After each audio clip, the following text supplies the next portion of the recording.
Bismillah ar-Rahman ar-Rahim. Your Excellencies, distinguished guests, ladies and gentlemen, Salaam alaikum and welcome. I'm Rania Anser, and I'm honored to be your host today. As the events and communications expert with the EU-KSA Dialogue on Economic Diversification, a project funded by the European Union, I am proud to be standing here at the Cultural Palace for this historic occasion, the official launch of the European Chamber of Commerce in the Kingdom of Saudi Arabia.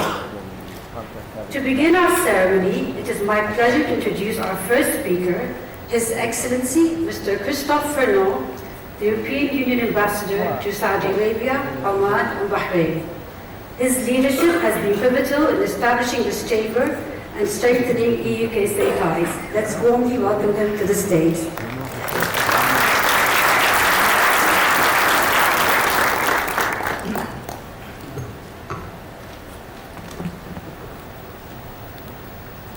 Your Excellency, Assistant Minister Ibrahim Mubarak, EU Special Representative for the Gulf, dear Luigi, whom we see very often now in Saudi Arabia, Ahlan Sahlan. Your Excellency, Deputy Minister Mohammed Abba Hussein, Your Excellency, Deputy Minister Al-Bara El-Askandarani, fellow ambassadors, dear friends, dear Director Léon Delvaux from DigiTrade, representing Brussels also today from the powerful DigiTrade from the Commission. Dear guests, friends, ladies and gentlemen, سيداتي وسادتي، أهلا وسهلا، شكرا لحضوركم. يسعدني ويشرفني بأن أرحب بكم اليوم بمناسبة افتتاح غرفة التجارة الأوروبية في المملكة العربية السعودية. It's a great honor for me to be here with you today. This is a special moment at a special time, and the two go together. The special time is what's been happening here for a few years already in this incredible new Saudi Arabia. These deep changes, this transformation that's quite now making the kingdom a new player, a key player, not just regionally, but also globally. And the special moment, of course, is here and now, today, with the launch of this European Chamber of Commerce in Saudi Arabia. As you all know, this is the first European chamber in the Gulf. This is no coincidence. It reflects our commitment to support the growth of economic relations between the EU and Saudi Arabia, to support our companies in building new partnerships with local companies. Together, we are forging business cooperation for a sustainable economic diversification and shared prosperity. It is a key element of the strategic relations between this country and Europe. As you know, the EU is the second trading partner collectively of Saudi Arabia and comes first for foreign direct investments. It is a trend we have to keep and foster. This is what this Chamber of Commerce is for. So it is not just the economy, it is also a political decision in accordance with our vision of this country as a strategic partner. But of course, it is meant for companies. In its own way, it is here to favor a business-to-business approach, to create opportunities for business between companies, and not the biggest ones. As you were mentioning just a few minutes ago, Your Excellency, small and middle-sized enterprises might need us more than the bigger ones. But the thing is that what starts now will now depend on the will, the interest, and the commitment of its members of the Chamber, who I hope will be many. And this is, I hope, as well, the beginning of a long, successful story. We believe that the Chamber can help to fill the gap, provide a home, and make it easier for companies from Europe to come to Saudi Arabia and to prosper. I'll be brief, so now I have just to mention that the creation of the Chamber has been a real team effort, a Euro-Saudi team. I think it's a very good omen. Many fathers and mothers have contributed to turn this idea into reality. So let me start by mentioning the Saudi authorities, of course, without whom nothing would have been possible. I would like to extend my sincere thanks to the Minister of Investment, of course, to you, Assistant Minister, including for your presence today, and through you to the Minister, His Excellency Khaled Al-Faleh, whom we met quite a number of times, who was personally committed to what happened in the last months, including the quite successful investment forum that we had together last October. And of course, thanks to your team as well. Your unwavering support has been instrumental in reaching this pivotal juncture. Our thanks go also to the Ministry of Commerce and to the Minister, His Excellency Majid Al-Qasabi, who from the start supported the project, and to the Federation of Saudi Chamber, whose advice has been decisive. The presence today of a representative from the Ministry of Economy and Planning and of the Ministry of Industry and Mineral Resources is a strong signal and a good omen for the future. Next, I'd like to thank the teams on the European side, of course. Allow me to start with the European companies, who are the heart of this endeavor.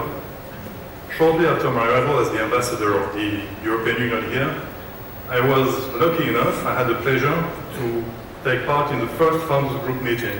It was partly a coincidence, since I was just arrived, but I think also it was a sign of the importance of the topic. The gathering was clearly a sign of our ambitions, and I was impressed by the commitment of the representatives of the companies. Since then, of course, the cooperation has been constant, and as is visible today, quite successful. So good luck to you, and good luck to the ECC team, particularly to you, dear Chris. Thanks for the job so far, but the hardest is to come, I'm sad to say. Let me have a word for our colleagues from the EU member states as well, the ambassadors. Dear colleagues, you're here in numbers today. I really think it's a strong signal, so thank you for being here. And of course, thanks to your teams. From the beginning, your support was crucial. It will still remain very important, because this European spirit and the willingness of the embassies to reach out to their companies have been and remain for the success of the Chamber of Commerce a key element in a true Team Europe spirit, as the phrase goes. Last but not least, allow me to mention my own team at the EU delegation, of course. Thomas, Mohammed, whom I don't see but who's somewhere in the room, Dima, the EU-GCC Dialogue on Economic Diversification Project. Thank you so much for all the work you've been doing. And of course the European Commission through its representatives who are also somewhere in the room. I can't see them right now, but thanks for coming from Brussels today. Your collective commitment has been one of the key driving forces behind our journey to this celebratory milestone. Ladies and gentlemen, these are just opening remarks. We have key speakers coming. So let me just say that, once again, we're committed to this strong spirit of cooperation that has brought us here today. Cooperation with governments, national chambers, business councils, and of course, domestic and international companies. I wish the Chamber all the success for the future. Hadan Tayyiban. Shukran jazeelan. Thank you very much. Yes.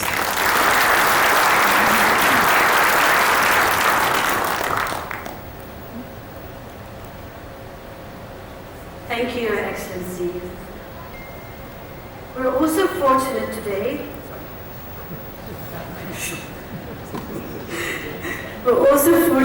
to have two distinguished keynote speakers who will share their perspectives on the partnership between EU and Saudi Arabia. First, please welcome His Excellency Mr. Ibrahim Al-Mubarak, the Assistant Minister of Investment with the Ministry of Investment of Saudi Arabia. Please welcome.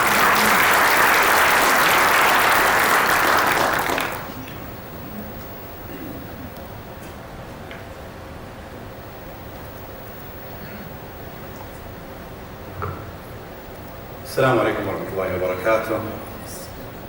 الحمد لله والصلاة والسلام على رسول الله. Your Excellency Ambassador Christophe Renaud, EU Special Representative Luigi Di Maio, Leon Delvaux, Acting Director of DG Trade, European Commission, Christianis Garvelis, new CEO, and Lorcan Terrell, new Chairman of the European Chamber of Commerce in the Kingdom of Saudi Arabia. I am very happy to welcome you back to Riyadh. His Excellency Khalid Al-Falih is out of the country, but he has asked me to convey his best wishes for the ECCKSA's successful launch. The pace of progress in establishing this chamber since the Saudi-EU Investment Forum last October highlights the importance of the relationship between Saudi and the EU. The Chamber, the first of its kind in the region, marks a significant milestone in the relationship between Saudi Arabia and the European Union. Our diplomatic ties, which spans decades, have been characterized by mutual respect, cooperation, and a shared commitment to fostering economic growth and prosperity. Without a doubt, the economic relationship between Saudi Arabia and the EU has been a cornerstone of that alliance. The EU is Saudi Arabia's second largest trading partner, with nearly 15% of Saudi Arabia's global trade. Saudi Arabia is the 17th largest trading partner in goods, worth nearly 40 billion euros of total trade. Over the past 5 years, FDI stock from EU countries in Saudi Arabia has surged 89%, nearly 55 billion euros in 2022. In fact, the FDI stock from Europe now accounts for 39% of our total stock. Furthermore, FDI inflows into Saudi Arabia from the European continent made up an impressive 66% of all inflows into the kingdom in 2022. In total, there are over 1,300 EU companies that have invested in Saudi Arabia, and 3 out of the top feeder countries from investment are from the EU. These numbers are a testament to the confidence European investors have in the kingdom's economic potential and to the attractive investment climate we have fostered.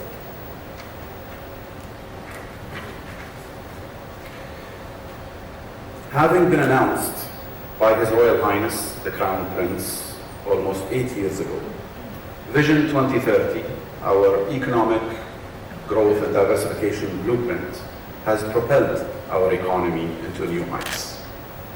We're now the 17th largest economy in the world, with a GDP exceeding $1 trillion.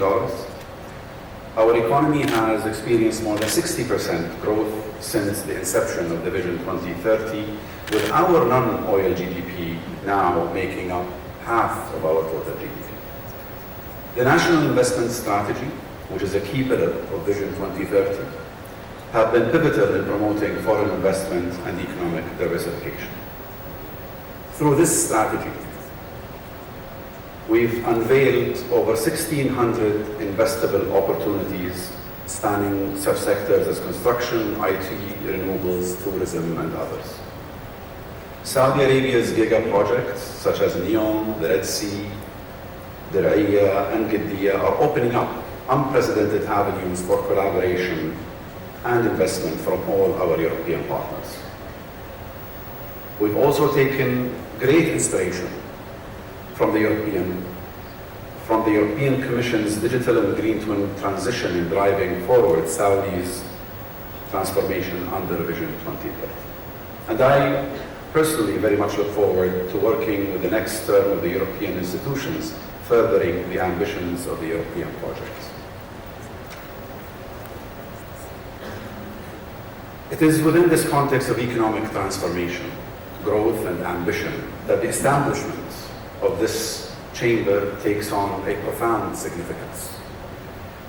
This chamber will serve as a vital catalyst, facilitating deeper engagement, fostering partnerships, and unlocking joint business opportunities. And we embark on this new chapter, we must recognize the immense potential that lies ahead. May this occasion be the beginning of an era of unprecedented economic cooperation and prosperity between Saudi Arabia and the European Union. Thank you once again for visiting and being here with us in Riyadh, and I look forward for our continued collaboration through the European Chamber of Commerce in Saudi Arabia. Thank you all very much.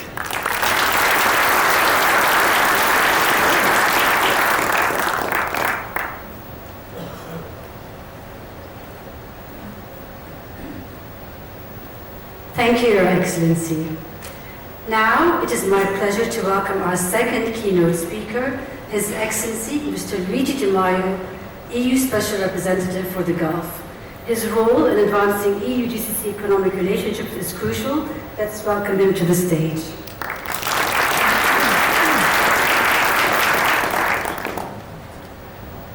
Good morning, and first of all, thank you very much, dear Assistant Minister. I'm Mubarak, I'm Assistant Minister for Investments, dear Deputy Minister for Investments of Saudi Arabia, and dear Deputy Minister for Economy and Planning of Saudi. It's a great pleasure to have you here, and dear Ambassador Farno, dear Christophe, thank you very much. Acting Director, representative of the DG Trade, Excellencies, dear representatives of the Saudi and EU business community, dear friends. Today is an excellent day for the EU-Saudi strategic partnership, and it's a great pleasure and an honor to be here with you for the inauguration of the European Chamber of Commerce, which is the first in the Kingdom of Saudi Arabia and first in the entire region of the Gulf. So I'm convinced we are writing a bit of history. Today's event is the logical conclusion of the mutual opportunities opened by the unprecedented development of the Kingdom of Saudi Arabia, in particular looking at Vision 2030 program. Since I became EU-KSA for the Gulf region in June last year, I have visited the Kingdom numerous times, many of which were related to economic topics. Amongst others, the first EU-Saudi Investment Forum mentioned by the Assistant Minister, the 7th Future Investment Initiative in October, the Future Minerals Forum in January, and just last week, the World Economic Forum special meeting. These kind of important events show how much economic potential there is in the Kingdom. Amazing entrepreneurial spirit and business opportunities, vast natural resources such as critical raw materials, renewable energy, green hydrogen, experienced Saudi companies, and a visionary and dedicated political leadership. In order to bring this together with the business demand and expertise of European companies, it was high time to set up such a Chamber of Commerce to boost the economic relationship between the Kingdom and the EU effectively. Therefore, I would like to thank all those who made today's event possible.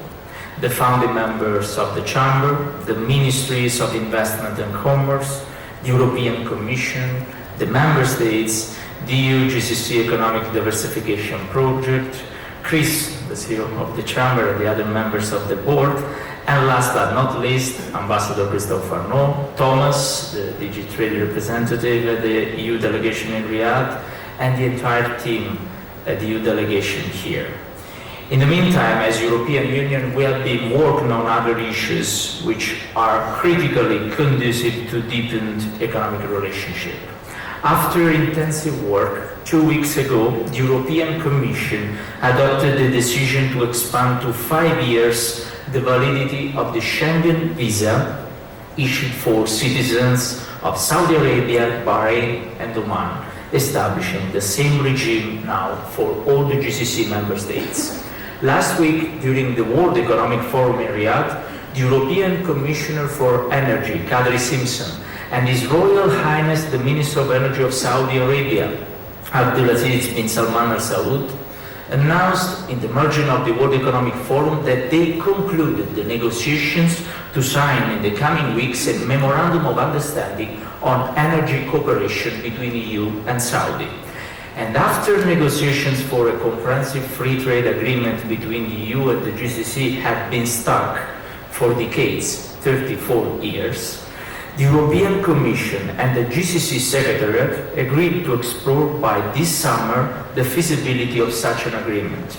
In case it should not be feasible, I have to say that I sense a lot of political readiness and commitment from all sides to work towards alternative political formulas in order to boost our trade cooperation, and not only. Dear friends, we all know that economic prosperity and security are closely interlinked, and we need to closely work together for regional de-escalation and sustainable peace. The war in Gaza, the recent escalation between Iran and Israel, the continuing Houthis attacks against naval vessels in the Red Sea, and increasingly also in the Indian Ocean, are severely damaging the stability of the region with direct impact on trade and business opportunities, harming the economic interests of both the Gulf region and the EU.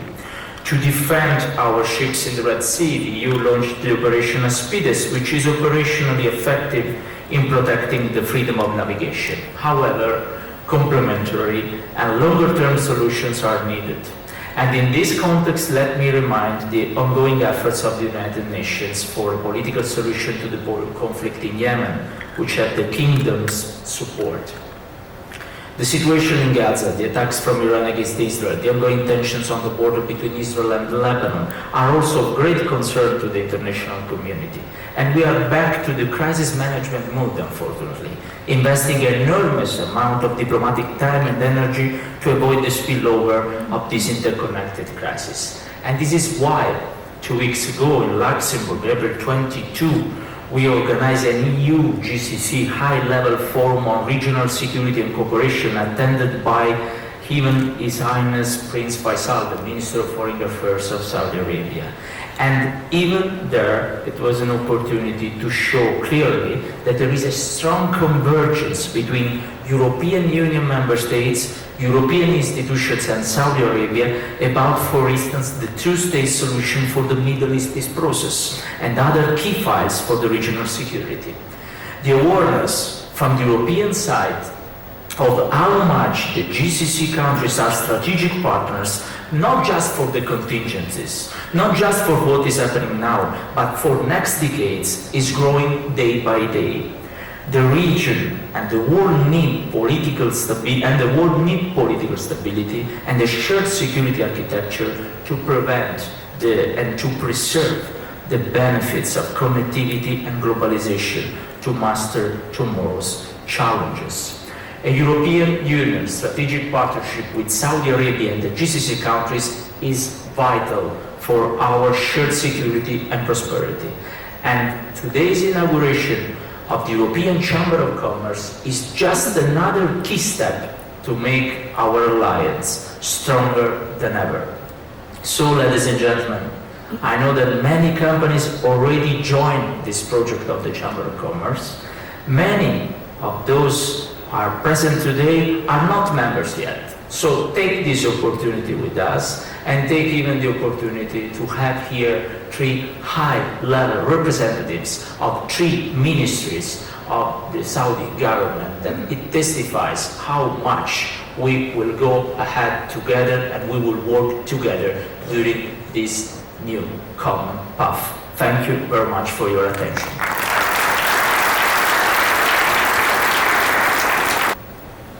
Thank you, Your Excellency. It's now time to formalize the establishment of ECCKSA with a special license handover ceremony. Please join me in welcoming Mr. Mohammed Abu Hussein, Deputy of Integrated Investor Services at the Ministry of Investment of Saudi Arabia, and Mr. Laurent Turrell, Chairman of ECCKSA, to the stage for the significant moment.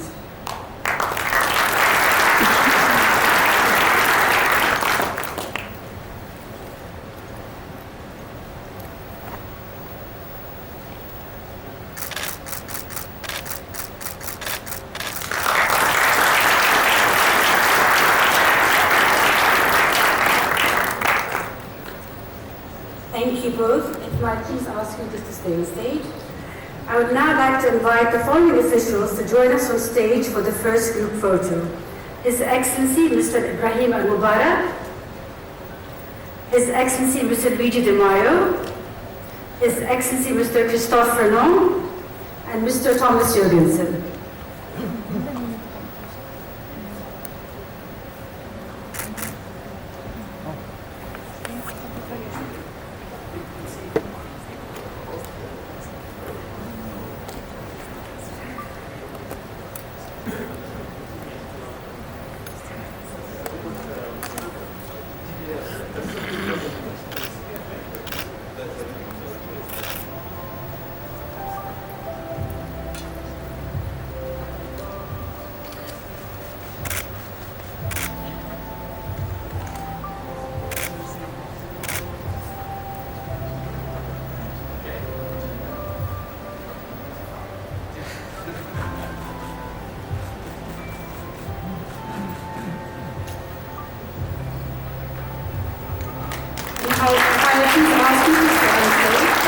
Now I'd like to ask the following officials to please also join them on stage. Mr. Leon Delvaux, His Excellency Al-Bara Al-Skandarani, Ms. Nelly Ayburn, Mr. Christionis Kadibalas, Mr. Khalid Al-Shaddi, and Mr. Yarab Al-Daitan.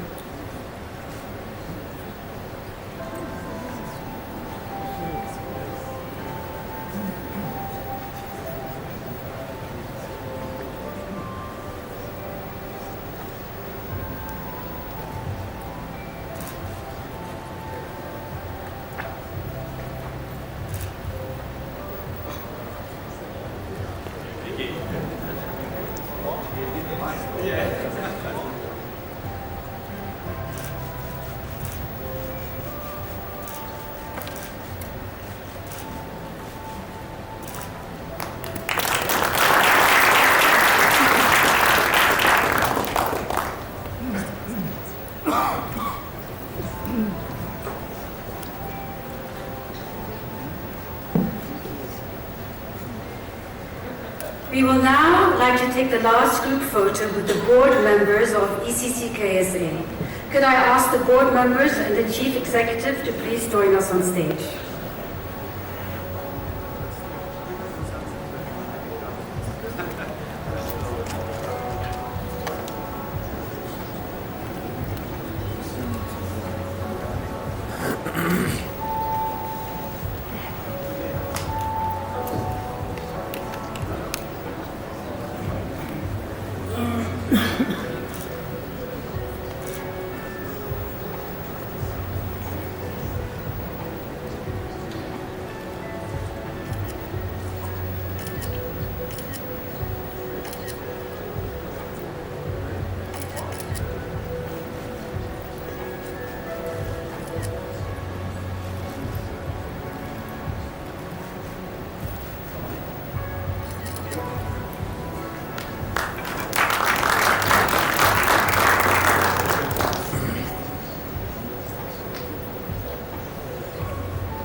Thank you all very much.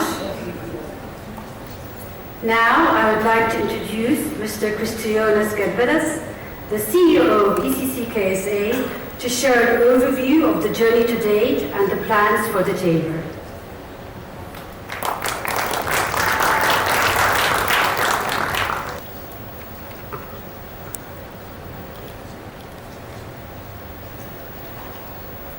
Your Excellencies, Assistant Minister of Investment Ibrahim Al-Mubarak, EU Special Representative for the Gulf Luigi Di Maio, Ambassador, Head of EU Delegation Christophe Farnon, Deputy Ministers, Ambassadors, ladies and gentlemen.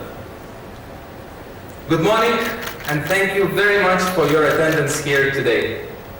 It is my distinct pleasure to welcome you all to the launch event of the European Chamber of Commerce in the Kingdom of Saudi Arabia. Your presence here today underscores the importance of our mission and the collective commitment to advancing bilateral trade and investment opportunities between the two regions. Together, we will explore the vast potential that lies ahead and work towards building a thriving business ecosystem that benefits both our regions. The idea for a European Chamber in Saudi Arabia began when the joint communication to the European Parliament and Council on a strategic partnership with the Gulf, released on 18th of May in 2022, set out a path for the EU to develop a closer partnership with the 6 GCC member states in several priority areas. Amongst the initiatives identified in the joint communication was an undertaking to support the creation of EU chambers of commerce in GCC member countries as the voice of European business, to further improve business cooperation and increase trade and investment flows between EU and the GCC. In the joint communication, the EU-GCC Dialogue on Economic Diversification project was tasked by the EU Commission to initiate the formation of European Chambers of Commerce in GCC, and that presented the opportunity to establish the first chamber in the Kingdom of Saudi Arabia, working in close partnership with leading European companies present in strategic sectors in the Kingdom. The Economic Diversification Project assigned experts to conduct thorough research of the best operating chambers throughout the EBO network, which unites 50 other European chambers, and create an operational model based on the best practices from other chambers worldwide. To establish a foundation of European business in Saudi Arabia, a group of founding members was assembled by identifying prominent European companies in key sectors currently active in the local market and inviting their representatives to join this initiative. All of the members were highly supportive of this initiative, which demonstrates that key companies operating in the region recognize the Chamber as a necessity for the growth and prosperity of European businesses in the Kingdom. These founding members, representing a diverse range of industries, brought a wealth of experience and expertise to the table. Their collective insight was vital in ensuring that the Chamber is well equipped to address the unique opportunities in the Saudi market. The founding members group was entrusted with the responsibility of validating the operational model, taking ownership of the Chamber, and guiding the project through its concluding phase of establishment. The ECCKSA was founded as an independent non-profit organization created for business by business. We have obtained a license from the Ministry of Investment in Saudi Arabia, whose support, guidance, and responsiveness have been invaluable in navigating the regulatory landscape. Additionally, our Board of Directors has adopted a comprehensive constitution, laying the foundation for transparent governance and ensuring the Chamber's sustained growth and operation. We will build on the relationship we have developed with MISA, which identified the European Chamber as a pivotal organization contributing to its KPIs. As part of our stakeholder engagement strategy, we are continuously developing relationships with all Saudi ministries and authorities to position ourselves as a primary representative of European business in the Kingdom of Saudi Arabia. Moreover, we are in close cooperation with the EU Commission and Member States, with their representatives expressing proactive engagement and acknowledging the value of collaborating with the European Chamber. And most importantly, as of today, we are opening up to you, our members, and your voice is the most important part of this, which is going to inform the next chapter of our journey after today's launch. Your input and participation will be instrumental in guiding our initiatives and ensuring that the European Chamber of Commerce in the Kingdom of Saudi Arabia truly represents the interests and aspirations of its members. The ECCKSA provides valuable services which are anchored in key objectives of our organization, and you will find them in the provided brochures. Our primary focus is on business advocacy and representation through sectoral committees.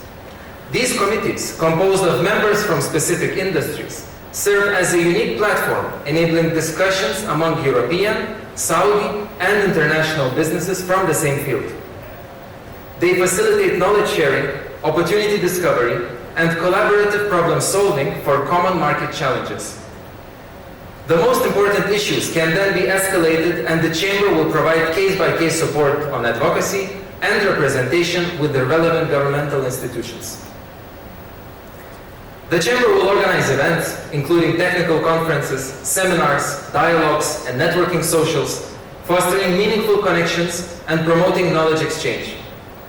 Our events will be a fantastic platform to connect businesses with Saudi and EU decision makers, to unlock bilateral opportunities for businesses to thrive. Additionally, our publications will feature sectoral studies and reports, offering valuable insights and analysis to our members and stakeholders. Moreover, being a member of ECCKSA provides an opportunity to access over 50 other critical markets worldwide through the network of European chambers. This global network provides members with unparalleled access to diverse markets, to find potential business partners and unlock new opportunities, amplifying their reach and enhancing their international presence. We are grateful for all the companies who have reached out to us with interest in joining our chamber. we are now in position to start onboarding and plan exciting activities for our new members. This marks a moment for businesses to join our community and benefit from the diverse array of resources and networking opportunities offered by our chamber. We are already developing programs on green transition, healthcare, women in leadership, all led by our members, and as our membership base increases, it will organically ignite the formation of more sectoral committees aimed at fostering specialized expertise and collaboration within key industries. There are two main membership categories, regular and associate. We offer different types of membership within these categories for European, Saudi, and international companies and individuals, and we would encourage you to visit our website and learn more on which category will suit your organization best. Becoming a member early offers a multitude of benefits, positioning your company at the forefront of shaping the Chamber's agenda and roadmap. Early members have the unique opportunity to influence the direction of the Chamber, contributing to the formation of industry committees and actively participating in the creation of strategic initiatives. This proactive engagement allows members to establish strong networks, gain visibility within the business community, and leverage collective expertise. I am glad to announce a limited time promotion that is sure to be of interest to all of you here today. For the first 20 corporate entities joining us, we are offering an exclusive opportunity to receive a special offer of 18 months of membership for the price of 12.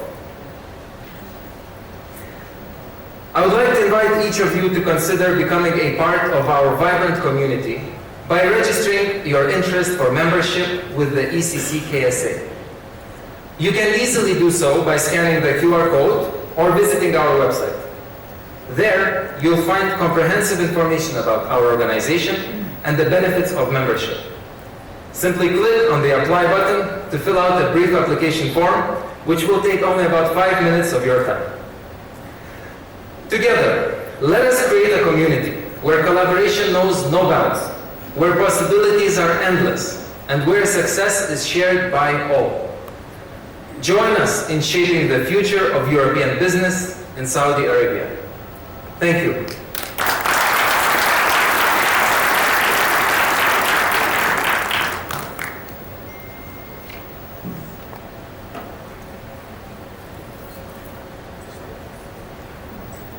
Thank you, Chris. Next, we will delve into our engaging panel session on how we will shape the future of European and Saudi business collaboration. Our esteemed panelists are ready to share their insights in this session, moderated by Mr. Douglas Aikenhead, Team Leader for the EU-GCC Dialogue on Economic Diversification. Mr. Douglas, can I please ask you to join me on stage?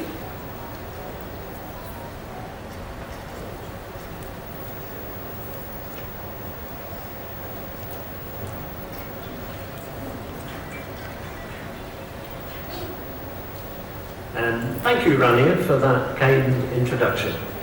Your Excellencies, distinguished guests, ladies and gentlemen, good morning.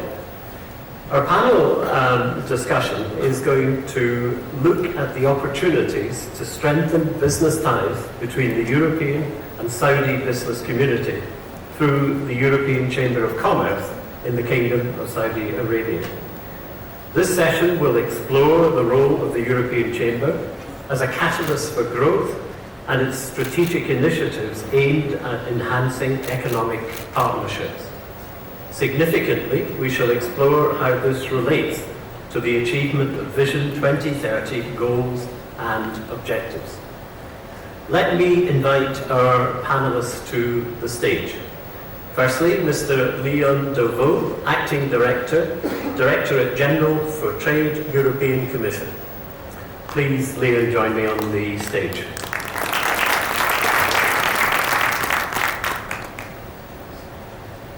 And if you could sit in front of your photograph, thank you. Unless you want to be somebody else.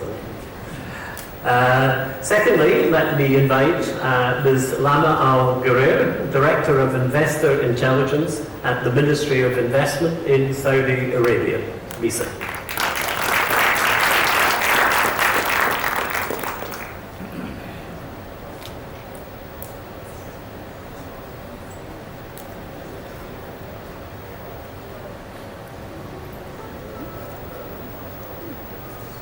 Thirdly, let me invite Mr. Thomas Jurgensen, Minister Councillor, Head of the Trade Section of the European Union Delegation to Saudi Arabia, Oman and Bahrain. As we say in Scotland, he's a well-kent face in this part of the world. And finally, the final panellist is Mr. Lorcan Tyrrell, Chairman of the European Chamber of Commerce in the Kingdom of Saudi Arabia.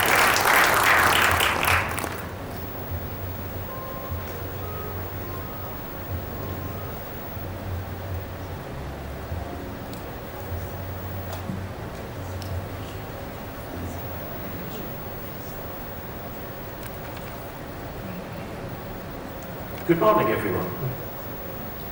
I want to start our discussion this morning by asking Lorcan, the chairperson of the Chamber, who has been working with board colleagues on forming the Chamber for just over a year now. What do you consider to be the Chamber's most significant accomplishments to date? Thank you, Douglas, and thank you all for your support this morning. It's been a very quick 12 months, Douglas, since about this time last year on Europe Day, actually, that we gathered together to look at how we would establish a European Chamber of Commerce here in Saudi Arabia. And I guess with the support of the EU delegation and the board that you've seen gathered around this morning, we have managed to navigate our vision, our mission, the opportunities, the challenges, pull together a very comprehensive constitution, a very robust approach to this business, to be able to launch today the European Chamber of Commerce. In doing so, the board had the support of the EU delegation led by Thomas, and of course the European Commission, which have been hugely supportive of us. And in bringing together our thoughts as businesses, along with the European Commission, the Saudi ministries have opened the door for us and welcomed us in formally as a European Chamber of Commerce to the Kingdom of Saudi Arabia. And that is an amazing accomplishment in my personal view. Having been in business for over 30 years and worked in a multitude of chambers of commerce in a multitude of countries and regions around the world and business councils, I've never been at the stage of inception that we are at now and had the aligned support of two significant trade partners the way we have it here today to launch. And I think in bringing both Europe and Saudi Arabia together as we have, and the members that are gathered potentially, hopefully here today, we will complete the triangle and really establish a successful platform for European and Saudi trade to thrive for as we move forward to deliver Vision 2030. So I think the accomplishment is that we've assembled in a very purposeful way the stakeholders and support, and now as we go forward we will drive the priorities that need to be delivered for Vision 2030. Okay, thank you, Lorcan, for that. And Thomas, you have had experience in working with European chambers in other global markets as part of your previous postings within the European Commission. Why did you see the support as being so important to establish a European Chamber here? Was that based on that previous experience and the distinctive contribution that a European Chamber can make? Thank you. Thank you, Douglas, for this question. Indeed, we had the experience from Taiwan, where I was close to before, with a European Chamber of 1,000 members. and you saw the powerful voice for European business in the market, but also by attracting new investments into the market. And it's not a coincidence that this joint communication referred to this model of a European chamber as an objective and as a template maybe for the Gulf, in particular for Saudi Arabia. So with this in mind, I think what is the most important for a chamber is it's a chamber from the companies for the companies. I always used to say to Lorca and all who is here on the panel, we are just the midwife. We are not the fathers, and we want to help the companies to thrive. We want to help to bring new companies here because one of our missions is economic development. This is our prime objective. And Saudi Arabia, with opening up Vision 2030, with all the projects that are going on here, with the dynamic that you see, we need more European companies here to participate and to contribute. And we do, in our delegation, we do a lot of events. It was mentioned the EU Investment, EU-Saudi Investment Forum. But this is something very special.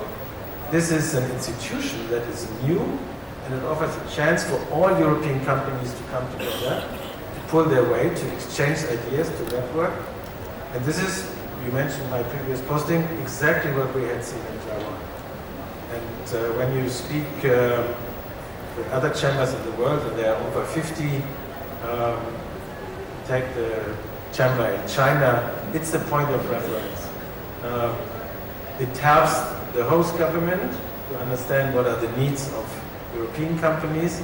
It helps European companies to get to know other peers, but also the government, and understands better the market. So I sincerely hope that this successful model that has been not new, but has been tested elsewhere, will also thrive here in Saudi Arabia. Thank you.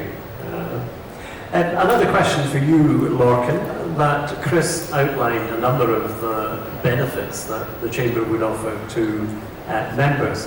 Can you elaborate on those, and what are your plans to enhance these offerings as the Chamber grows and develops?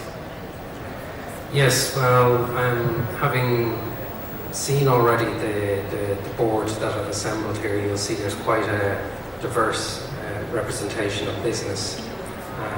There are some themes starting to emerge already, and I guess as part of the EU-GCC dialogue within which this chamber is being established, there are other programs. So one of those programs is the Green Transition Program.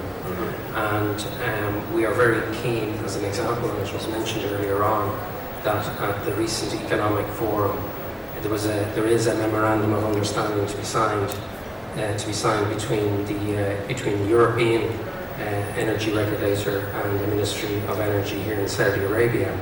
And one of the key areas of opportunity there is clean hydrogen.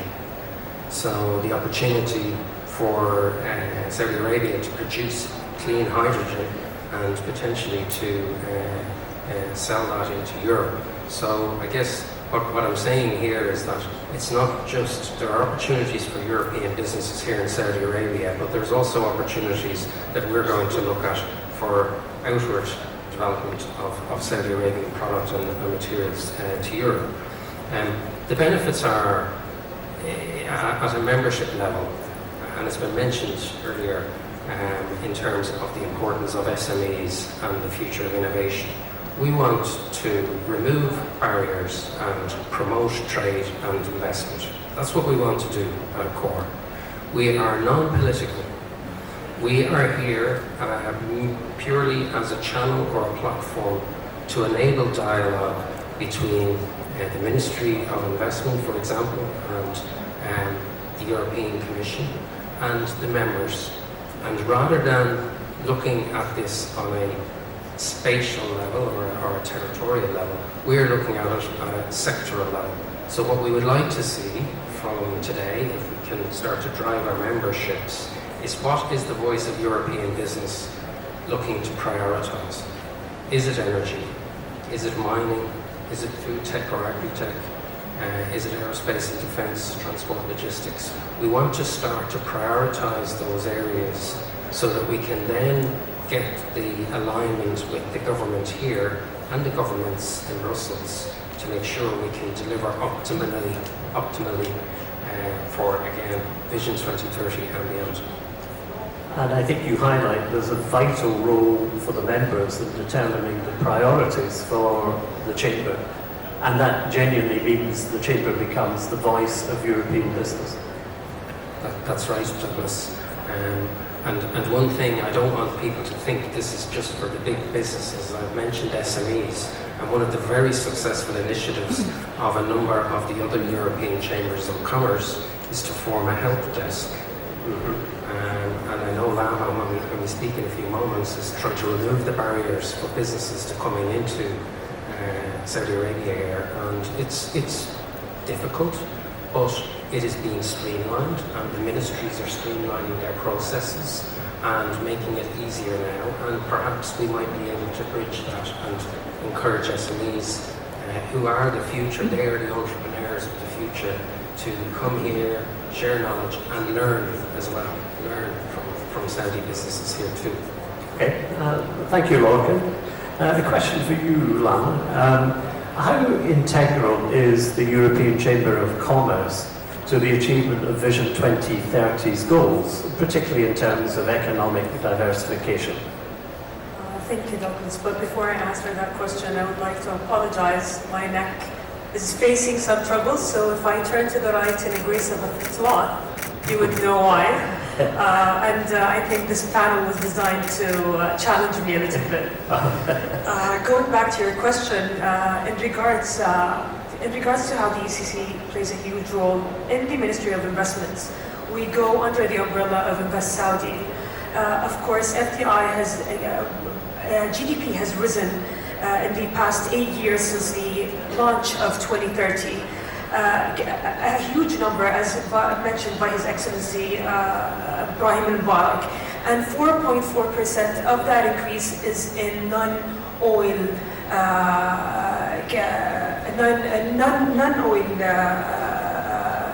contributions. And one of the things that I also want to mention, that 39% of our total stock is from the European countries as well. So what we hope to have is build a bridge between us and the ECC to contribute to growing that business and ensuring diversifying different sectors within that business, and ensuring that we have put standards and regulations that help business people from Saudi Arabia that want to venture into the European market, and vice versa, having European market to venture into Saudi Arabia, to feel at ease and comfort and have a better understanding of how the Saudi market and how the European market works. And that's what we're hoping to achieve through this partnership and through these conversations that we're having right now. Okay, and from my own experience of investment promotion, there are elements of it which are opportunistic. You know, you identify projects, you work with project promoters. But there are also elements of it which are strategic. Which sectors is Vision 2030 focusing on as areas of opportunity for investment and trade between Europe and Saudi Arabia? For those who don't know, in the Ministry of Investment, we serve about over 20 sectors, and some of these sectors that are integral right now is renewable energy, ICT, information communication technology. We also have tourism and hospitality. We also are big right now with sports and esports. It comes mining, also infrastructure and construction due to the new Giga and Mega projects that we have right now. So as you can see, there's not an untapped sector that we don't have in Saudi right now, but I think our focus, and as people that come to Saudi, you'll see that tourism, ICT, infrastructure, construction is actually, and renewable energy is quite big right now. And these are sectors that I think are a big focus to serve our vision objectives. So you see the top-down meeting the bottom-up, and the European Chamber of Commerce being in the middle, linking the two. Definitely. Yeah, good. Leon, you've been very quiet so far, so a question for you. From a policy perspective, what are the key areas where you see the Chamber can add most value for businesses operating between Europe and Saudi Arabia? Good morning, and thank you for having me. I think from the European Commission perspective, we are of course here to lend support to the business and to the authorities, so it's not the Commission that will in any way determine or identify the priorities. I think priorities are clearly those that are expressed by business and identified here in the country. So, but I think my neighbor mentioned a few of the sectors talking to. I think it's clear that in everything that's energy related, clean technologies, ICT, I think there are obvious sectors in which we think we can make a contribution, and I understand this will also be part of the advocacy and exchanges also policy level that the Chamber will contribute to.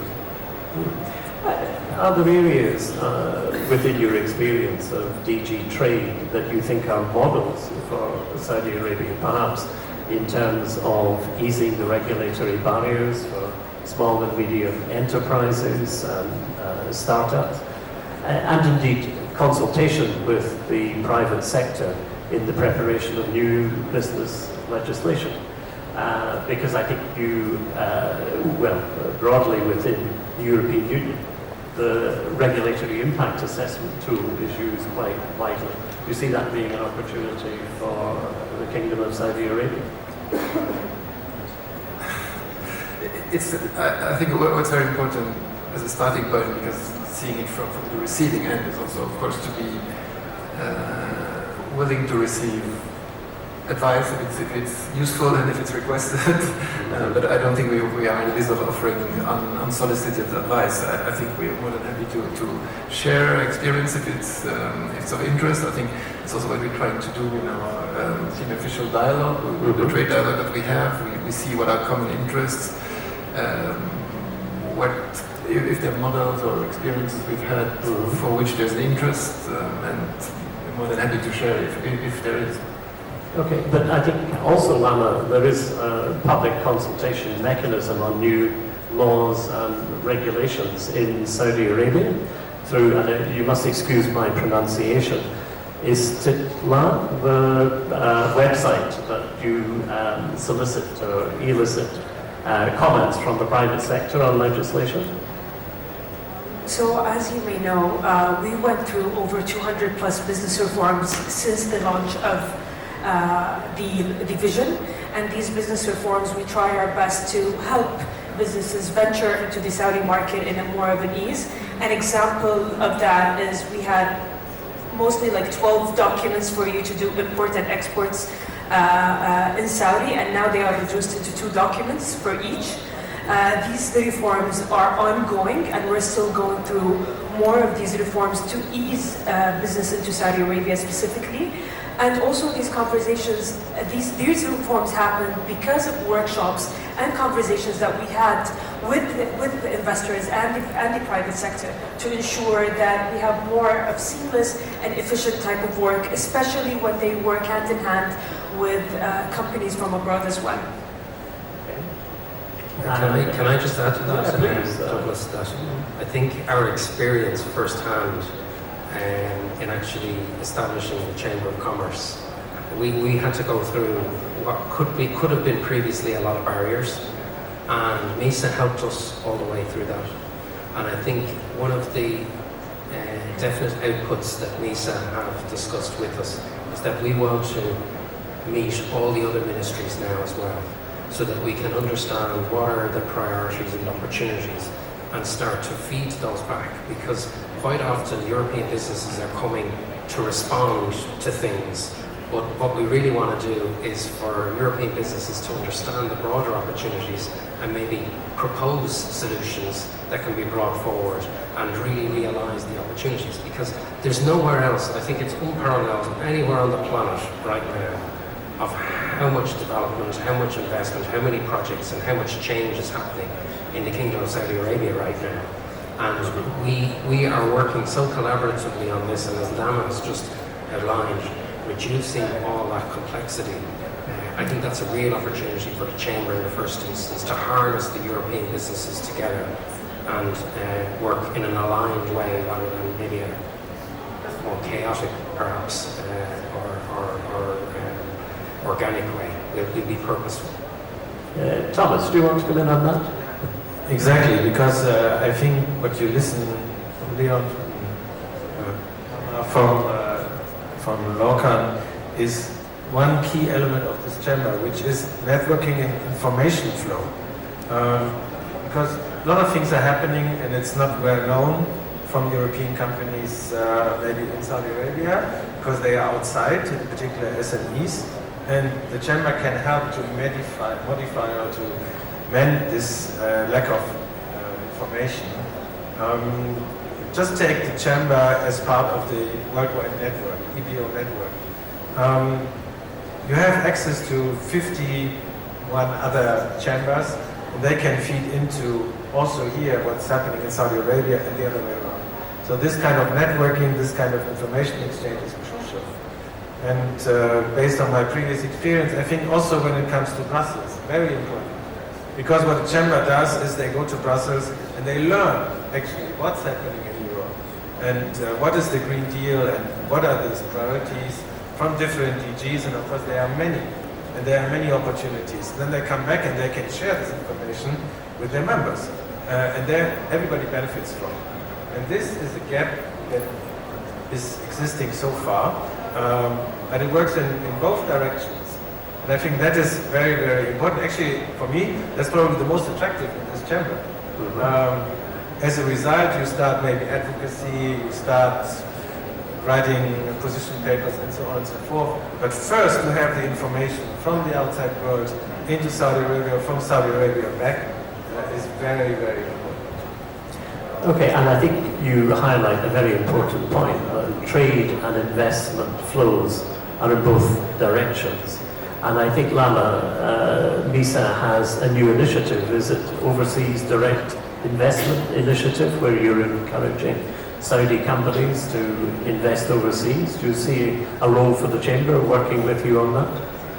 I think one of our roles is to diversify our portfolio, and by doing so is to push and encourage Saudi companies to go abroad, either through creating businesses, having an understanding of different sectors, getting more capabilities abroad and having more of a diversified understanding of investments in general. And that's what we're trying to do. We are trying to also have partnerships between Saudi companies and companies abroad and push them to also invest abroad. And you see the Chamber as potentially contributing to that? Of course, because as the gentleman just mentioned, it's a two-way highway for communication. So as much as we want the European Chamber and the companies in Europe to understand how we facilitate and have regulations for companies to come to Saudi, we would like to have that communication as well with the ECC to understand how we can go about the regulations and push the Saudi companies abroad to Europe. Yeah, and I think to add to that, you know, the SMEs and the entrepreneurial spirit of Saudi people and Saudi companies is something like I've never seen. The encouragement of the young people to develop their ideas into businesses, and they are facilitated in, for example, the Garage, which is an innovation hub down in Kaft, where small businesses, and by the way, not just Saudi businesses, I was told this morning, European businesses as well, can locate and co-learn. And what Saudi Arabia has done, and maybe didn't have the advanced technology solutions in place prior to the pandemic, is use the pandemic actually, and a number of the government ministries have used the pandemic to author one of the most advanced technology platforms that I think I've certainly seen here in Saudi Arabia for us all to unify through technology. And I think that's something Europe can learn a lot from Saudi Arabia in terms of the technology space that maybe hasn't been exported just yet, but is ripe and ready. To add to that as well, we do a lot of roadshows at the Ministry of Investments. One of them is the roadshow that, there are multiple ones, but the latest one is the one that we did in Hong Kong. And And what we do with those roadshows when we travel abroad, we do get some of our investors from Saudi Arabia to travel with us. And when they do, they have a better understanding and meet other investors from that country to understand how they can create that business and create that economy of inflows of work and how they can work together more seamlessly. So that's building on Maid's network, and thank you. Leon, there was mention made this morning of the 51 European chambers across the globe, with the Saudi European Chamber being the 52nd. How important are chambers in the trade policy of the European Union? Thomas mentioned a very important factor. It's because I've been in my previous position, I've been working as a trade advisor to the President of the Commission, and in that I often saw actually the new chambers in the different third countries coming to see me, and I think it's a very important way to check basically your policies, your impression of the country, because it gives you not the policy framework, but it gives you the concrete feedback on the ground. It has another network that maybe the public authorities have. So I think it's a major influence into decision making back in Brussels to have this view from the field and really from those who are supposed to benefit from the frameworks that you create, you try to create. So I think it's a major role that they can play. And what interactions does DG Trade have with the chambers? Do you have regular meetings with the European Business Organization or other events? Yes, I guess the first port of call is, of course, the EU delegations in the different countries, like in this case then Thomas, but I think most of them come at least annually, if not more than often, to Brussels, and indeed they do what Thomas described, the tour, because so many DGs, so many services in the European Commission have policies that might impact a given third country, so I think it's important for them to know what is going to happen, and this is sometimes even for us in DG Trade, important feedback. I mean, I think when they come, it's useful also for us sometimes to get an internal look into what is happening in the Commission via the chamber, so I think it's a really crucial element. I mean, we don't have an established dialogue, but I think when they process, they come, and we always receive them with great interest. Yeah, so you have an open door for the European Chamber in the Kingdom to travel to Brussels. You've heard it here now from both sides. You've heard it from both sides. Like you don't get this. You don't get this very often, and to get this alignment, and at a stage where we're at the inception now, and I think that's something that you as leaders of businesses in Europe and other places have the opportunity to come to. And we are not here to compete, we are here to complement, we are here to listen and hopefully construct the best that can be constructed with everything that's been outlined here this morning. Well, let me pick up on that point of complementing other organisations. Thomas, how do you see the European Chamber complementing the national chambers of the member states and other European countries in the Kingdom? I keep on saying it's cooperation, not competition.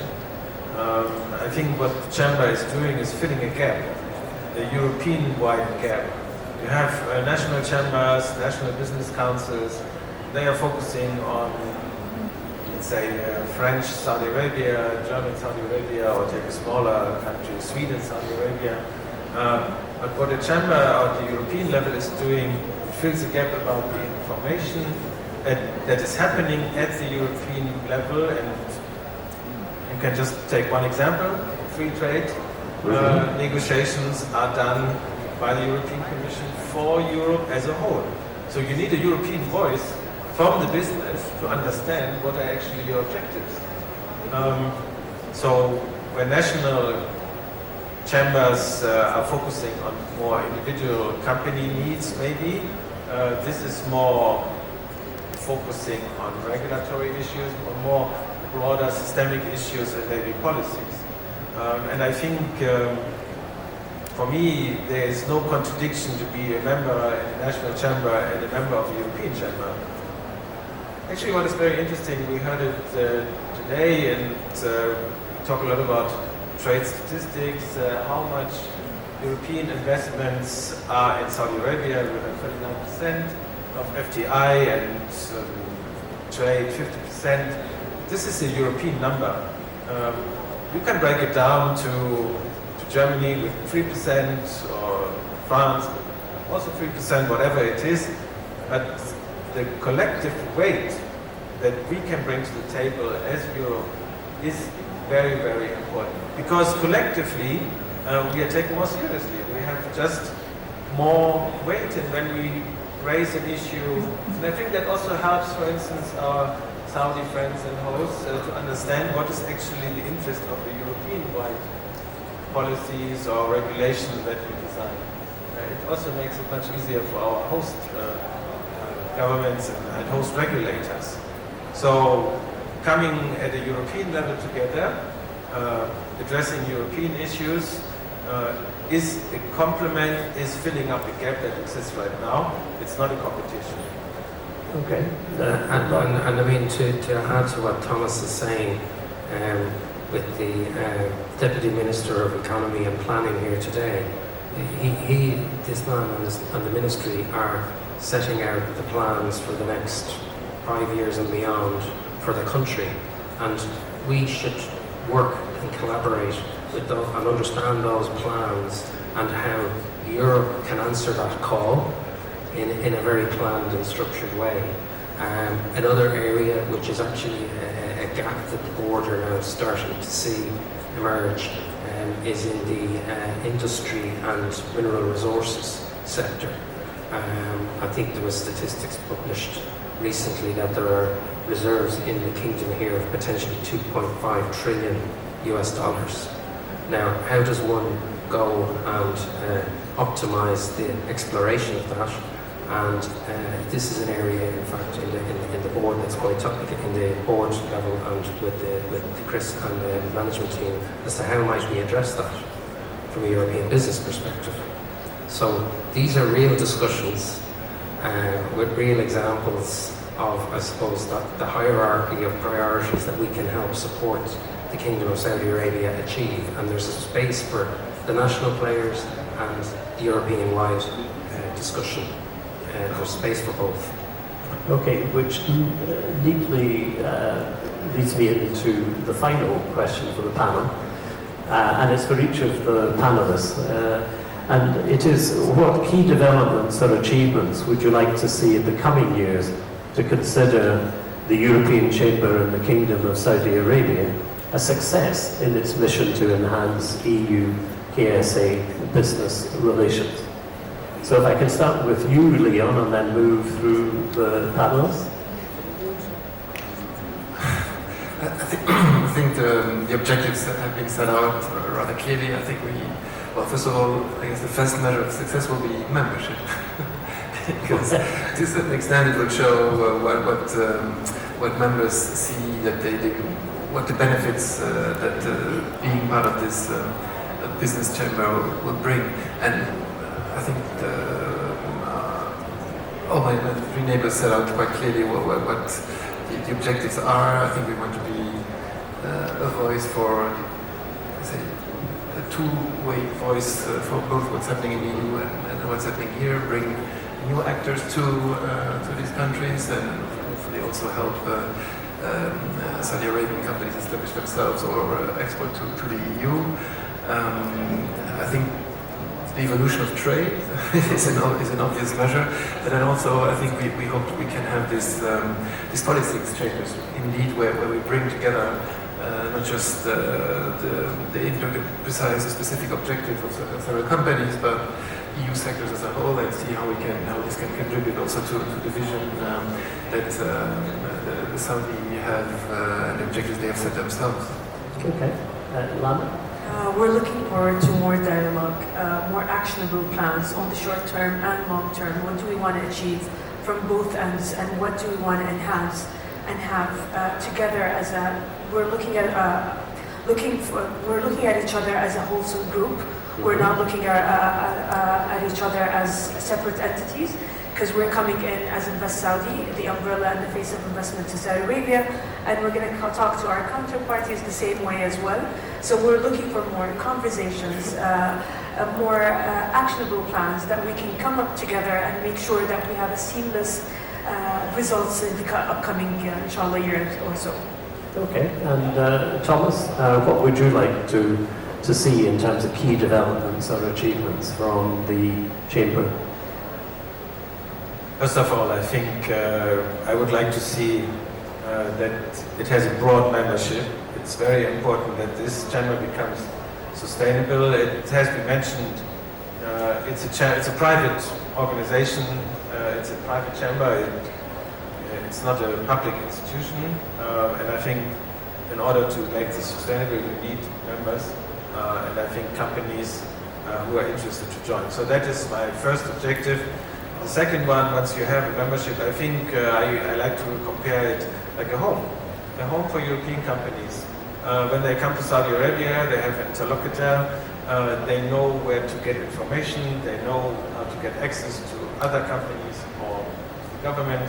I think through events, through networking events, for conferences, I think that is very important. And then I think also, because it has a connotation of a European chamber, if the chamber can instill European spirit in its members, we are living in a world of global competition. We have China, we have the United States, more actors, India coming up. To group together as Europeans and to work together to do this at the EU level, it should also be possible at European companies level. And the chamber is hopefully becoming the point of reference for this future spirit or, let's say, activity. Lorcan, is that your challenge in being the chairman of the board of the Chamber? Yes, I think it's very aligned with what myself and the rest of the board here have been discussing. A couple of points, just to pick up on what Thomas has said there. We are a private organisation, but as been mentioned many times this morning, we are here and being created by business and we're for business. We are a non-for-profit organisation. We're not in this to make money, we're in this to do the right thing, and we'll continue to do so. And we're non-political, we're an independent voice. And in fairness to the EU delegation, they've been very straight with us on this. So it will be owned by the businesses, it will be a voice for the businesses, and we will continue to develop the relationships that we have, that you can see that we have here today, to grow the opportunities. The key deliverables that I've got to get is we've opened the doors. We've spent a considerable amount of time. We could have opened doors 6 months ago. We're opening doors now because we're ready. We're ready on a multitude of levels, which has been outlined here this morning, and including, most importantly, the relationship journey that we're now on. So we need you, guys and girls, to take the next step that we have committed to here, to join us, to fill the voice now, make it complete, and start to build the journey on both the European side and the Saudi side. We will do all the good things the Chambers of Commerce do. I often say, as a privileged expatriate from Europe working here in Saudi Arabia, I'm really here because Saudi Arabia is developing at a neck-breaking pace, excuse the pun, and they're not catching up. They're developing and avoiding the pitfalls that many businesses have learned through the years and decades of development in Europe. And we're here to share that expertise and indeed to learn from Saudi Arabia and take those learnings back to Europe. I think we have a really amazing opportunity now to do it right. So we don't have a legacy here. We have a new blank page. We have the best benchmarks out there. We're not doing this for the first time, but we can do it right. So we will do the networking. We will form industrial sector subcommittees. We will prepare agendas for dialogue. We will prepare position papers for publication. And we will grow our memberships and our community And we will be doing it, as Lama has just put it, in a collaborative form, together, not a them and us. And I think if anything, Douglas, in the future, in the legacy that we can hopefully look back to, it's that we were together on this journey and that we enabled, as was said by Leon and others, the increase in trade and in knowledge transfer in both directions, Thank you for that, and thank you all for those contributions. We're now going to move into a question and answer session, and Rani is going to explain how this is going to operate. Thank you to all the panelists for sharing your wisdom with us. We will now open the floor for questions or comments from our esteemed guests. Please raise your hand and a microphone will be passed to you. Please identify yourself and any organization you represent and who you would like to address your question to.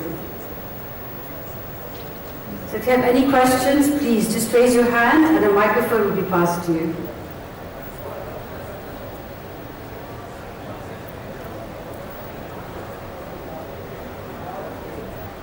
If there's a question of where do I join, you can scan any of the QR codes that you see in the room. Hello, Benjamin Kratz, Minister of Sports. I'm here with Matthias, actually. He's running a big agency with clients like Disney, Marvel, and so on. So we were kind of like interested in how is the process working? Like, is this basically like a platform where you introduce us to companies, or how is that from a structural perspective? I think that might be one for you, Morgan. Yes, we absolutely. It can be just what you've outlined, introduction to companies. There's a network, so once you join as a member, you have access to other members' details, and you can identify relevant industrial collaborators or people that you wish to network with. So that's absolutely at a fundamental level open. Once you join the club, you're in, and you can network amongst your fellow members. But it will go beyond that in terms of we want to listen, and I think everybody on the board that's here, and please feel free afterwards to talk to them individually, want to hear the voices of your concerns, your business, the opportunities that you see, the challenges that you see, and we will collect that in a very purposeful way and start to join the issues together so that we can bring them back then and discuss them with the various stakeholders that can help unblock them, and then hopefully grow your business and grow your company's business and grow benefit for the kingdom and for Europe. Okay. Thank you. Do you want to follow up on that one with a supplementary? Oh yeah, maybe, are there like basically different platforms for different business verticals, like, for example, entertainment and tourism? I believe you, you mentioned esports and tourism. For example, that could be very interesting for us. I mean, talking to, for example, Red Sea Global, for example, obviously because they are opening all of these amazing resorts.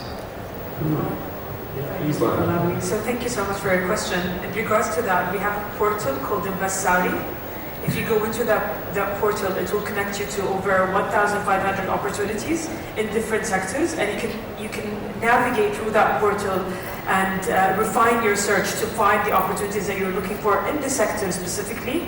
And if you cannot find a certain opportunity, you can still link up and contact one of our subject matter experts in that sector, because as I mentioned previously, we have over 20 plus sectors in the Ministry of Investments in MISA. And these opportunities and these subject matter experts, you can freely go into the Invest Saudi portal and you can connect directly to them. And that will help you understand further the market, the opportunities at hand, and what you want to achieve in our Ministry of Investments or with the Ministry of Investments. Wonderful, thank you.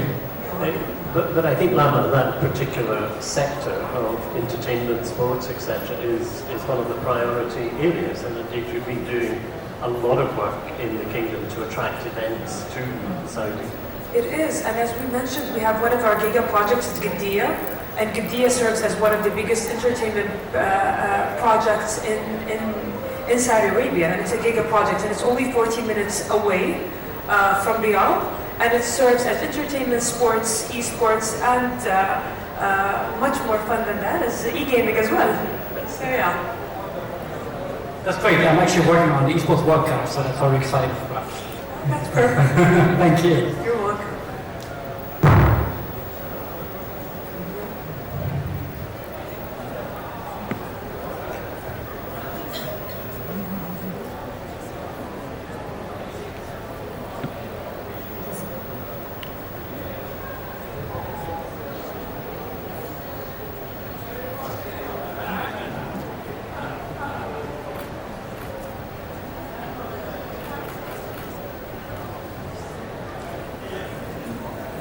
Good morning, my name is Håkan Sarvel. I'm the CEO of Ericsson here in Saudi. And just like Thomas, I have some experience from working with the chamber in Taiwan. And I should of course say congratulations to the launch there before I ask my question. But the question I have, the reason why it was successful in Taiwan was because there was an open channel between the chamber and the government. So maybe a question for you, Ms. Lala. What will you do, or what will the Saudi government do to open the channel so that suggestions and proposals from the members of and the chambers are considered and responded to? Is there any thought about how this will be set up going forward?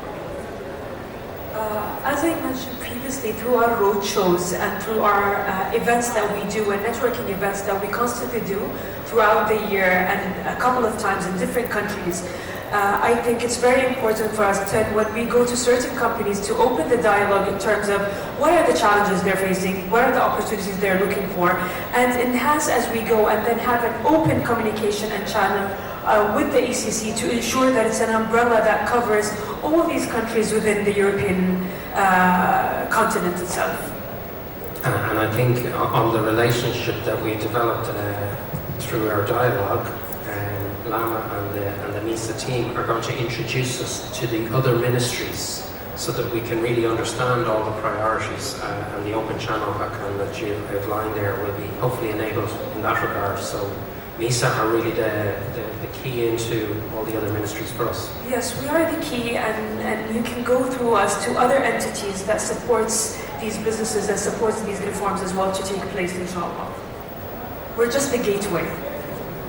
And if we can help you as MISA, we will. If not, we have other entities that will help you as well. Do you want to ask a follow-up question on that? Well, I think it's great to hear, first of all, and I'm just coming back to the experience I had. Having that gateway and having that channel open is the most important thing to make the chamber a success. Because I believe that having that channel and really that proposals are getting through, considered and responded to. So maybe my expectation would be gateway is important, but also taking the next step and actually consider and respond, and not only direct proposals. But it's good to see that the foundation is there. So thank you so much. Any other questions?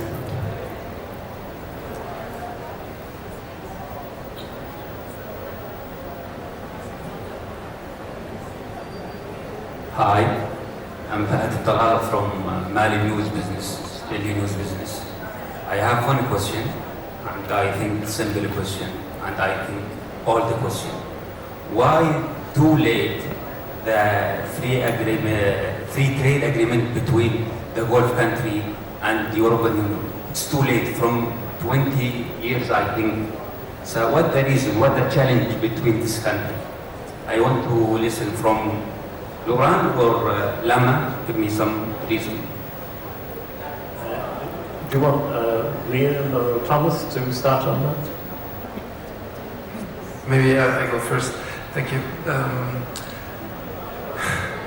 Let's say, the European Union, we have a certain expectations as what needs to be in our free trade agreement. So we are, as you know, very known institution. We work a lot with we have a certain way of doing things, let's say like that. Also because in order to get to such an EU agreement, you need in the EU the support of all the member states and the European Parliament. So let's say this creates certain expectations. There's like a list of things we need to come back with in a negotiation, if I can put it like that. And I think there have been indeed very in-depth discussion with the GCC at some stage that were halted because there were certain elements where we didn't find a way forward. But actually, one of the reasons I'm here today is also to relaunch these discussions with the GCC this afternoon.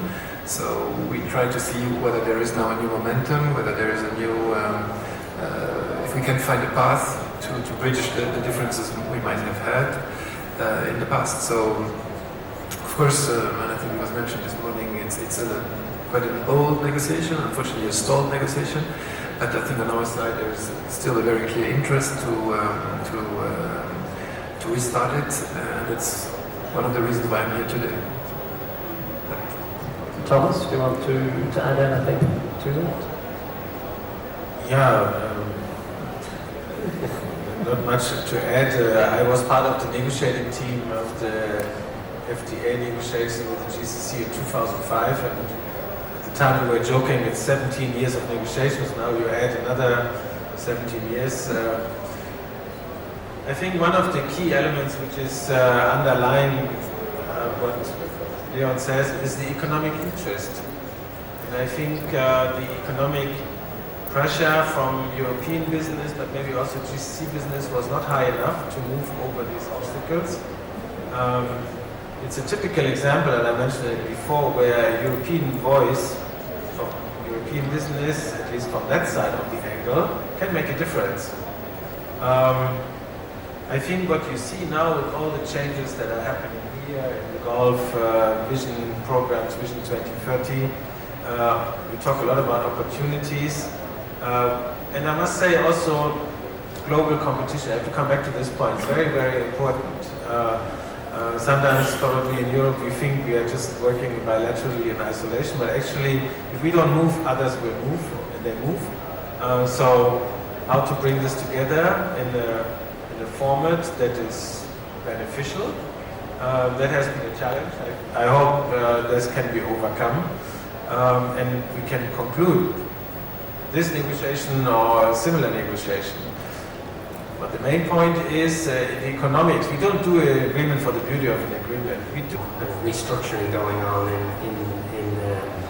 in the various ministries so that we can start to promote the activities of the ministries. And this is something that Lama can speak to better than I, but it's quite exciting and leads into what you're referring to there. So we are, a lot of the ministries and entities are going through reconstruction, so they're trying to have a better approach on achieving, as you mentioned, you're looking to get like some kind of license? No, we have already the license. Yes? Yes. But the idea is to create a connection between Europe and Saudi about international association in different topics like AI, cosmetics and so on. And to recreate connection with some local stakeholders like universities, for example, your universities, young people, students and so on, from one side, but also local companies interested in local associations, obviously, and obviously the government. So you're looking to formulate more partnerships to enhance these conversations and to keep them going forward, right? I think this is something that we can, it's not necessarily through the Ministry of Investment, but it is through our partners in other ministries and entities that we can create these, more of these conversations, especially I think specifically if you're mentioning universities, it's something that we can also take upon the Ministry of Education and entities that are hands and arms that supports these, that supports your ask as well. Okay. I think, sorry, I might have misinterpreted as well. I know there's an initiative that I was probably referring to, Lama, was the promotions agency that we're looking at, where we're promoting Saudi businesses as opposed to having them all join together in the regulatory teams.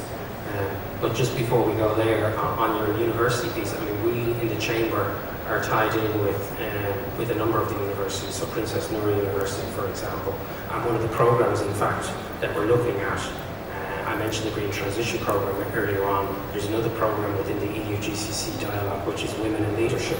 And when I go and see the talent that's coming through in the Princess Noor University and the skills that are, and these are practicing business people, not undergraduate students.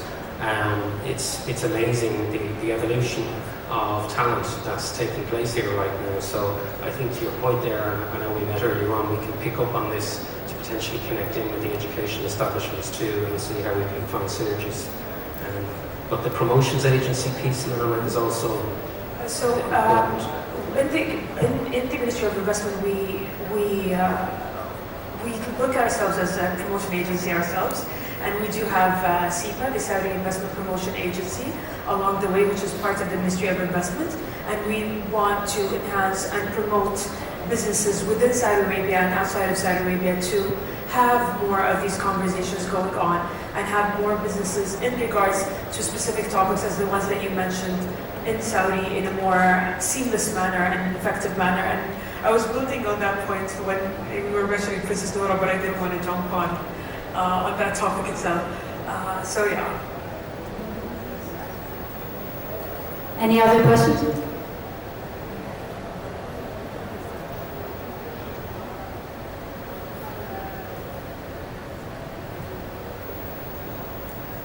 Hello. Yes, good morning. I'm Yunus Mansilla. I'm the head of operations of KSA Engineering International. And since the event started, I was wondering how to convince our management back in Spain to join the chamber. In principle, they are reluctant. So my questions would be as how to convince them. So we are established here since 2010, and we've been involved in major projects. And at the actual, we are finding some difficulties on closing some of the projects while bidding because of this political involvement in the private sector from the public itself. No? So the major construction companies have shareholders which are from the PIF, for example, which reach sometimes 1/3. So this political aid at a certain point of the negotiation, we found that it was fundamental. And since you stated that you are not a political organization, you are a private organization, how this support could come from your side at a certain stage, again, of this negotiation. So this is my first question. I don't know if you want to answer it, because I have another two. Okay, I think that's one for of me, isn't it? Again. I think one of the things that we're doing at the moment, and you've probably hopefully seen our website with the services and what Chris has outlined earlier on, we're going to build on that in the coming weeks. In terms of how do you convince your Spanish company to join? I'm actually reminded by one of our board members who is a European business as well, saying that he specifically stayed away from national chambers of commerce because they were nationally focused. And in fact is proud and delighted, and obviously all of our board members are here as European businesses. So I guess one of the things I'd say is your company needs to think maybe of its sector rather than its affiliation to maybe the country. So that's one thing. We are non-political. I am not saying we can perform miracles, but we can facilitate. And as Chris has mentioned earlier on, getting a voice in the Chamber of Commerce at this early stage is an opportunity for your voice to be heard, maybe louder than it will later.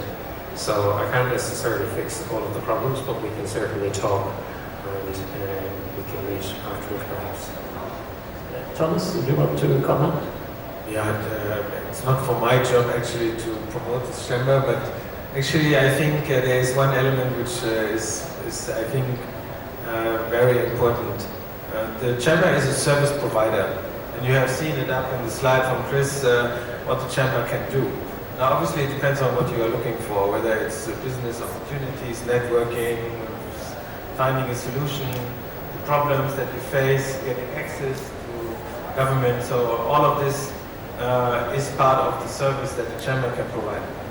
What I think is very important is it really makes a difference if you speak if, let's say, a chamber, a European chamber, can speak in your name for a particular issue. It's one thing to say, company ABC, I have a problem. It's another thing to say, the European chamber thinks there is a problem. This is just a different weight. Europe, I would argue, hopefully you agree, has a good name here.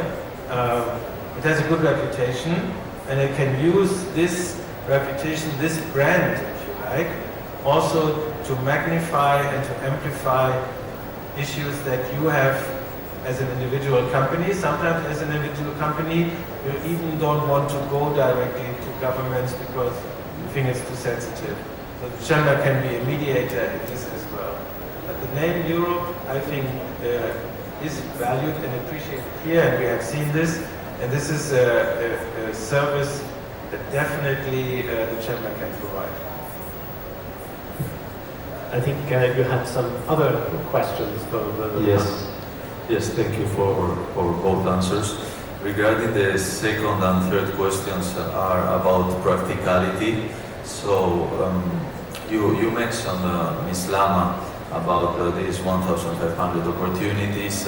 What we want to, if we enroll in your chamber, is to be practical. So we want to get direct RFQs, RFPs, things that we can then work with. I don't know if from this motor that you have established, we can get directly that, because we are paying a lot of money for other private companies to get information of the ongoing projects, but then there is a big way from what is, let's say, subjected to get the final request for proposal. So how direct are this motor of research for the opportunities?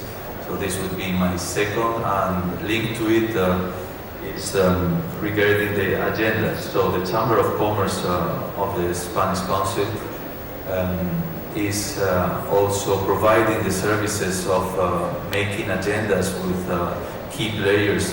You also mentioned, Ms. Lama, regarding the KSA project. So we want to know if you are also able to provide these services of making meetings with these key projects that we are interested in. Thank you so much for your question. So going back to the portal that I mentioned, the Invest Saudi portal, that's where you can access these opportunities. And in regards to getting a direct purchase, that's something that you can go through I'timad. I don't know if you're familiar with I'timad as well. I'timad showcases different projects that you can directly go in and maybe have a direct access to the RFP and the proposal itself. It's depending on the opportunities in I'timad itself and the project. And also in Invest Saudi, as I mentioned, those different opportunities you can tap into, go into, talk to subject matter experts. If you want to understand that opportunity further, you can just email them directly and you'll get that opportunity.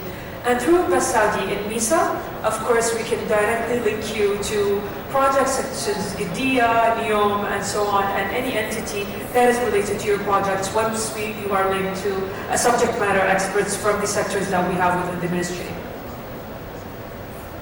I would like to think on a general level to the points that both Thomas and Lama have outlined, that as part of our roadmap through this year, we will start to reach out to the projects too. So KSA, we've had interest from Cape, the King Abdullah Economic City in the north of Jeddah, and we will go and start to build relationships with them. So there are the platforms that Lam has outlined, there is the intent that Thomas has outlined here, and we have Chris and the management team to get on the road and start to open those doors, and I think that will all start to emerge in the coming months. Okay, thank you. Time is marching on, but I think we've got time for another couple of questions or comments. Gentleman over there on my left-hand side.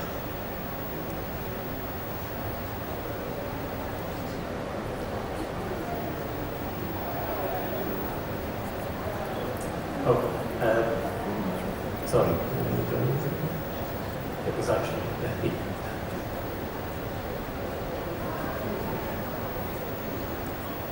Assalamu alaikum. My name is Faisal Molis. I'm a business development manager in a national security company, SAFE, it's owned by PIF. I would like to thank ECC for the invitation. I have a simple question. Our grounded.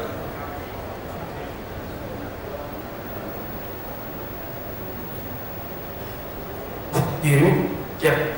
So, thank you, ECC. And my question is, we build a partnership with a lot of companies from European Union. My question is, how are we going to collaborate together for these opportunities in Saudi Arabia? For us as a PIF company, we look forward to spearhead to this opportunity, and how are we going to do it like real groundwork to capture these opportunities? Is there a plan? Lorcan, I think one of the strengths of the Chamber is making connections, in terms of networking, as Chris highlighted earlier, and matching up potential partners. Obviously, you could do the introductions, but it's up to the partners to develop the relationship. Is that going to be an important part of the Chamber's activities? Well, it's what everybody's saying here. It's all about relationships. And I think as the Chamber of Commerce grows, we will see the dots on the page, and it's incumbent on us to join them up. So it's a great example, and I'm delighted you've come forward for us to perhaps meet SAFE, to understand, I do understand what you do actually, but to understand better what your priorities are and what your challenges are, and then as our members come to the fore, we can start to see the solutions. And a little like I mentioned in the example of industry and mineral resources earlier on, there's a challenge there. And we need to ask European business, both members and future members, how can they come and rise to that challenge? So I would hope that we can enable that dialogue through meetings and discussions and dialogue going forward. Okay, there's another gentleman on the left who has his hand raised.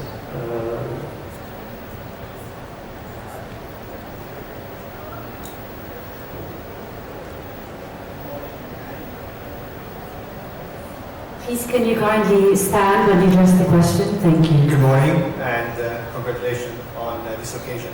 My name is Jacopo Tonucci. I am the General Manager of the Aviation Business Development for Riyadh Airport. So part of my responsibilities are to increase the connected destinations of Riyadh through national carriers and foreign carriers. So very often that dialogue happens in conjunction with different stakeholders, where we approach foreign carriers to essentially pitch why Riyadh is a favorable destination to add to their network. Now my question to you is, could the ECC be a partner in that type of conversation? Well, thank you, Jacopo, and thank you for attending. So, absolutely, the airport is the gateway to the Kingdom of Saudi Arabia here, and KKIA as the capital airport is vitally important for trade and investment, as well as tourism. So it's a key area that we should focus on. I think through the businesses and collaborations that we will have with our members here, and if we can enable events and particular topics where you might have challenges or opportunities, we can bring together our network to talk to you in that regard.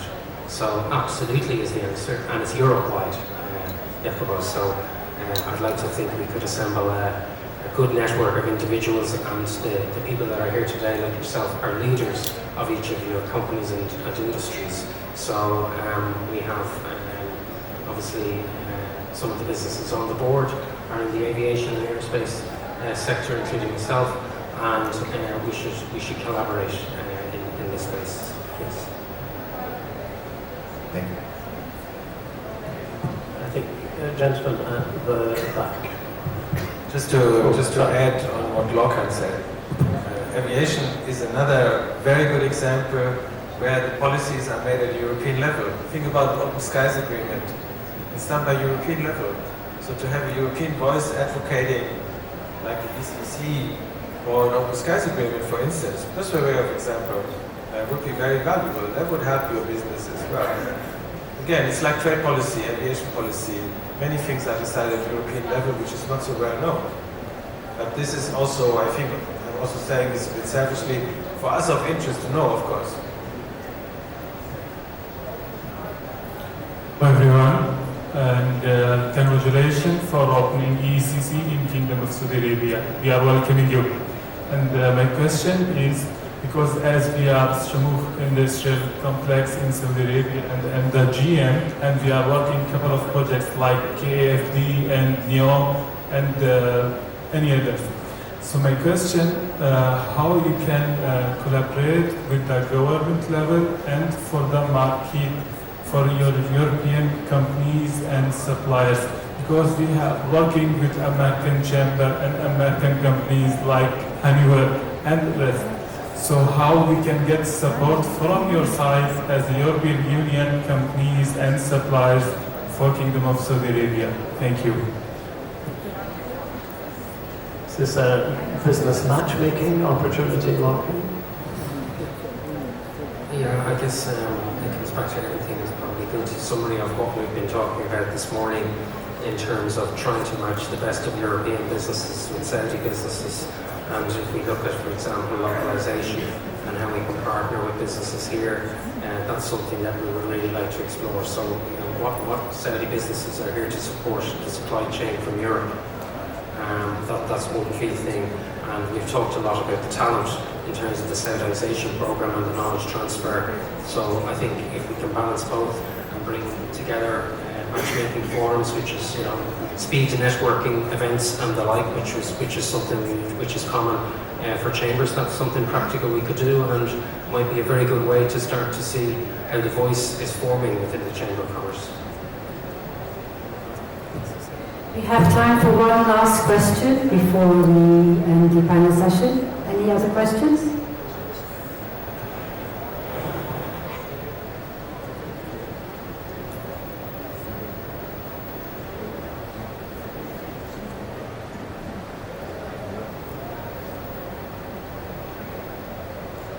Thank you so much for this invitation. This is Yusuf Abbas.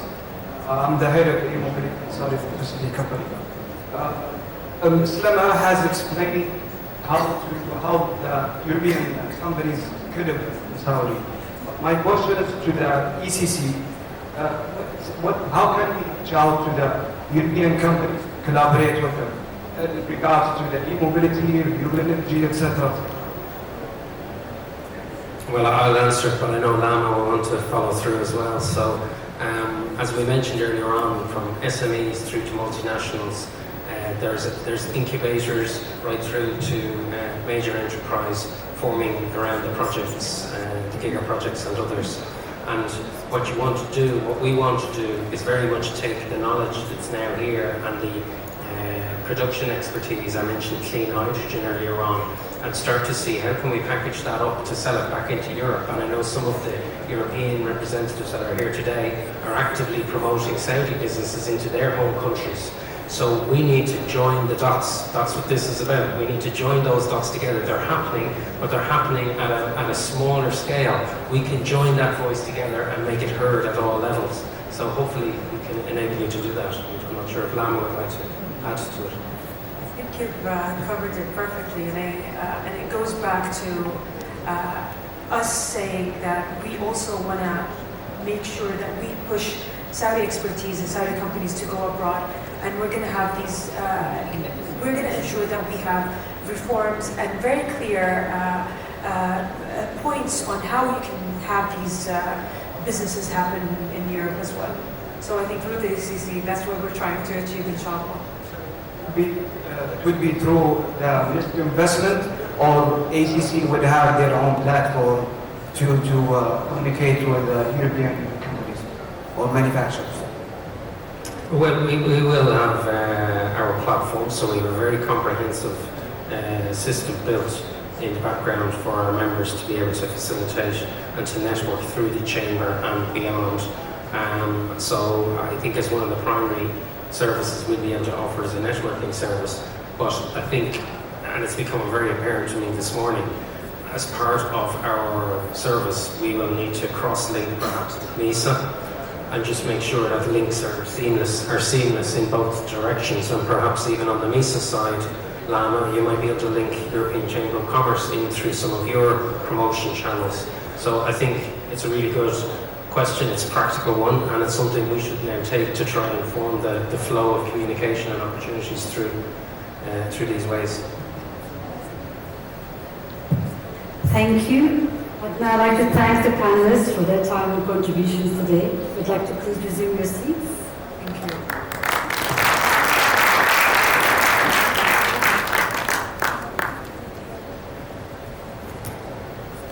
And as we wrap up this fruitful discussion, I would like to call on Mr. Douglas Aikenhead to share his closing remarks.